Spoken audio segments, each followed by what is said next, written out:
Social media use করে কিন্তু mister বিস্টকে চেনে না, আমার মনে হয় এমন লোক খুঁজে পাওয়া সম্ভব না।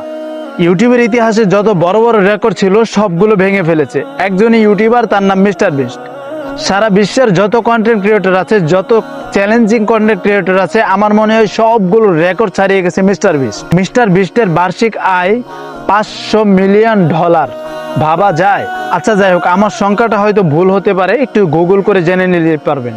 আচ্ছা, সে তার প্রত্যেকটা ভিডিওতে মানুষকে দেখিয়ে দেখিয়ে লক্ষ লক্ষ কোটি কোটি টাকা খরচ করে, লক্ষ লক্ষ টাকা তাদেরকে দান করে দেয় বা দিয়ে দেয়। আচ্ছা, আপনার কি মনে হয় না যে এর পিছনে কোনো রহস্য থাকতে পারে? আর রহস্য থাকলেই সেই রহস্যটা কি, চলুন আজকের ভিডিওতে আমরা ছোট্ট করে উন্মোচন করার চেষ্টা করি।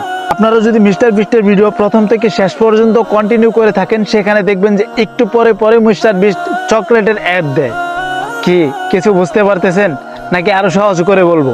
আপনারা যারা কোম্পানি বা মার্কেটিং সম্বন্ধে বুঝেন তারা জানেন যে প্রত্যেকটা প্রোডাক্টের লঞ্চ করতে গেলে সেটার অ্যাড করতে হয়। মিস্টার বিস্ট সেই কাজটা মানুষকে টাকা দেওয়ার মাধ্যমে করিয়ে নেয়। কিভাবে, চলুন জেনে নিই। আপনারা যদি মিস্টার বিস্টের 10 মিনিটের একটা ভিডিও খেয়াল করেন, সেখানে দেখবেন শুরু থেকে শেষ পর্যন্ত 8-9 বারের মতো তার চকলেট মানুষকে দিচ্ছে, সে খাচ্ছে, বিভিন্ন শপ থেকে বিক্রি করছে, বা যাকে নিয়ে চ্যালেঞ্জটা করছে তাকে দিচ্ছে, তাকে নিয়ে বলতেছে। সে চকলেটের বিষয়টা ঘুরায় ফিরে বিষয় সে একটাই, সেই অ্যাডের কাজটা সে তার ভিডিওর মাধ্যমে চালায় নিতেছে। সেই ভিডিও থেকেও সে কিছু ইনকাম করতে পারতেছে, প্লাস তার প্রোডাক্টটাও সে ভালো করে মানুষের সামনে প্রেজেন্ট করতে পারতেছে, সেইটারও প্রচার হচ্ছে। কি বলবো ভাই, বর্তমান দুনিয়ার প্রত্যেকটা মানুষ তাদের নিজ নিজ জায়গা থেকে স্বার্থপর।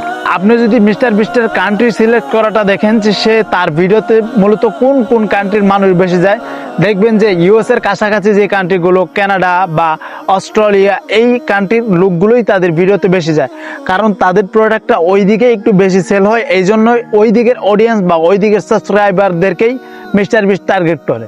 আমি আশা করছি মিস্টার বিস্টের সেই মহান সাজানো টাকার খেলার লীলাটা আপনিও কিছু হলেও বুঝতে পেরেছেন। তো আজকের এই ভিডিওটি এ পর্যন্ত ছিল। ভিডিওটি শেষ পর্যন্ত দেখার জন্য অসংখ্য ধন্যবাদ। দেখা হচ্ছে খুব শীঘ্রই আপনার সাথে নতুন কোনো ভিডিও নিয়ে। ততক্ষণ পর্যন্ত অবশ্যই ভালো থাকবেন। লা তাওফিক ইল্লা বিল্লাহ। আসসালামু আলাইকুম ওয়া রাহমাতুল্লাহ।